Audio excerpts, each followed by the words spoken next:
Hello there, welcome back to our Arturia ARP 2600V tutorial series, and today it's the big one, the one we've all been waiting for, sequencer model 1601, a savage beast of a thing and capable of some absolutely unbelievable sounds. It's pretty complex and we're going to break it down and deal with it in two sections. Today we're going to give you a general introduction to the sequencer and get it under our control, and that's a challenge in its own right. And then in the second part of this little mini pair of videos, we'll deal with some of the more complex subjects. Okay, first things first, we're dealing with a tone coming out of VCO1, nice and simple, into the VCF, absolutely nothing else going on, into the VCA and out. Couldn't be easier. Sequencer is not in use at the moment. So the way we get basic connectivity between the sequencer and the synthesizer is from this jack here, quantized out A. What that's going to do is treat these 16 sliders at different levels, 9s and 4s and 7s and whatever it is, as control voltages. This quantized out A is going to round these up and down to the nearest semitone, because you see these decimal points. It's going to round them up or down, and it's going to output those values as equivalent semitone control voltages. And we're going to go into our VCO1 keyboard control voltage. So remember, now that we've plugged something into there, our keyboard is no longer the master of its own destiny. Every time I play a note on the keyboard now, I've just played every C on the keyboard there, they're all producing the same tone. Because now the sequencer is in control of what tone gets played. And this is a little bit weird. By default, with nothing plugged in like this, the sequencer has registered that key that we played on the keyboard, but we won't hear that note funneled through the sequencer until one of its steps fires. And if we press these notes quickly enough, the sequencer never actually fires. Here it is currently sat on this step here. In fact, at the moment as things stand, it has no chance of firing. It doesn't matter how long I hold these keys down, it's completely disconnected. We've detached the keyboard from the VCO. So let's reattach it. Well, how do we do that? Well, we need to make the keyboard fire the sequencer. We need to make the keyboard start the sequencer, and we can do that. The keyboard's envelopes are still working. These envelopes fire every single time a key is pressed on a keyboard.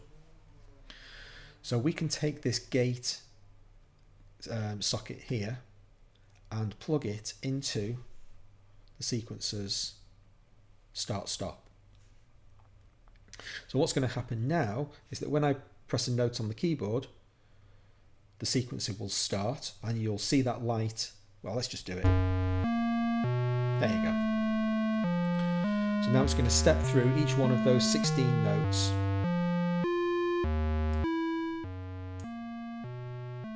Until I let go. Great stuff. But as things stand at the moment, when I press these notes really quickly on the keyboard, it's just playing the last played note. It's not stepping on to the next note in the sequence.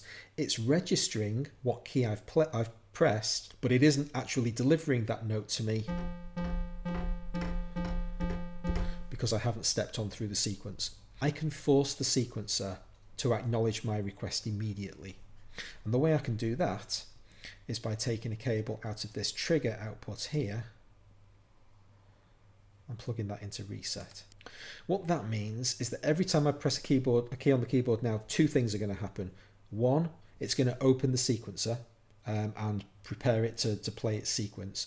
Two, it's going to reset the sequencer back to the first note and reset the keyboard voltage, the control voltage from the keyboard to whatever key I've just pressed. So now, pressing very short notes on the keyboard,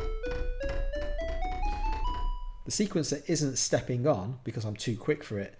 I'm letting go of the key before the clock cycles on to the next step, but it is taking the keyboard control voltage. Now let's hold the key down for a little bit longer. There it goes. So every time I press a key on the keyboard, it goes back to step number 1. And it always plays the keyboard oriented version of that note. So I press a high C, a low C, a very low C. That first note that we get is always the note I'm playing. Great stuff. So now we've overridden the standard route for getting our keyboard to connect to a VCO and then off to the outside world. We've inserted a new module into that process, and it's the sequencer. But because the sequencer is basically like a machine, imagine turning a machine on, it has to be started, and in the case of this particular sequencer, it has to be reset each time if you want to hear your note immediately. So these two cables here coming out of the attack release envelope are really important, and you'll see them really often in sequence presets. A cable coming out of the gate socket, opening the sequencer for as long as the key is pressed, and then closing the sequencer down, shutting the sequencer down once the key is released. And the trigger, which is a latch. Don't forget that triggers are latches. So every time we press that trigger, it resets that the sequencer back to the default position. It's just a pulse, an instantaneous pulse. And between those two things, we get the functionality we want. So we're really close to having a usable tool now. Now then, let's introduce a wrinkle into the equation. Let's apply some tone via the ADSR to our filter. So now, when we play a note, we're going to get a filter sweep on the note.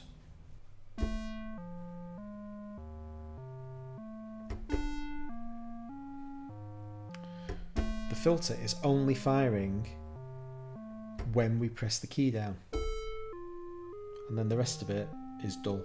But we want every note to have that filter sweep sound, not just the first one. What's going on? We're not playing every one of the notes, so the envelope isn't firing for every one of the notes. Well, we can make it fire for every one of the notes by taking an output from this jack down here, clock out.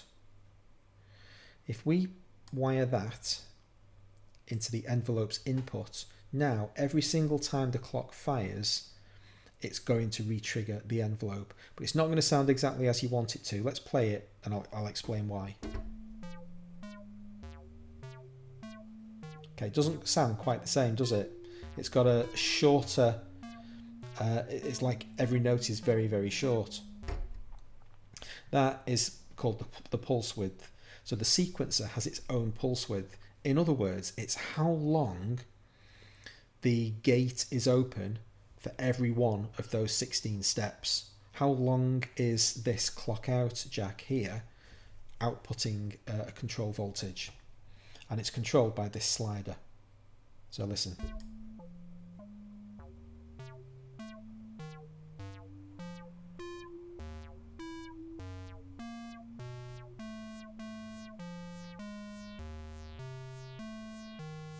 And you can hear the envelope, the filter envelope, getting longer and longer as the pulse width of the note expands.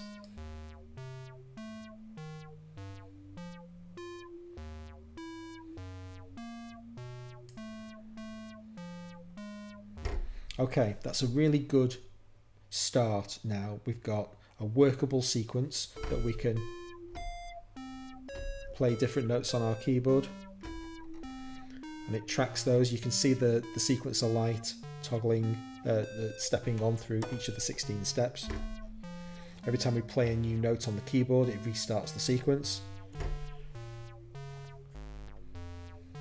And we've got filter control via the ADSR for each one of those notes.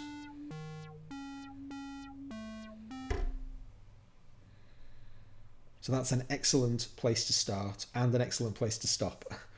So that's your basic introduction to the sequencer. In the next tutorial, we'll deal with everything in that rectangle there that we haven't already dealt with. Hope to see you then. Thanks very much for watching.